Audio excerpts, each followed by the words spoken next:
没有菜单的一个店家，这就是我们让你觉得今天妈妈去菜市场才买到什么样的菜色，然后来这边我们就去做什么样的料理给大家吃。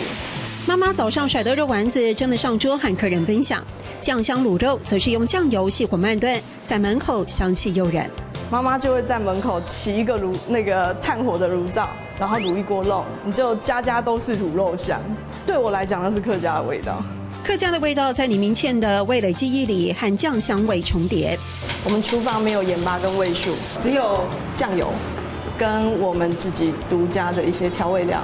酱油、酱料是李明倩最熟悉的东西。身为手工酱油业者第2代，负责据点行销。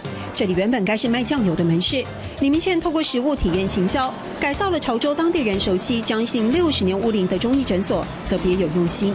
走进来，可能我们连招牌也没有做到很华丽，我们希望感觉像在保持某种神秘感。平常在卖场里面卖东西，你赶快来买。可是在这个空间里，我们不希望给进来的朋友有这样的压力。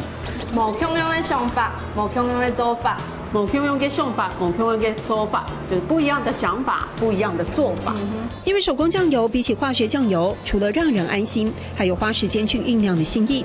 李明倩也用心意去经营一个有温度的空间，和人细水长流。她甚至大方分享，让在地客家美食来这里展售，让手作文创者有曝光的据点。没有给大家压力，你只要找到一个小的角落，你觉得这里适合你，你就去摆放你的产品，去推广你对于你产品的一个想法。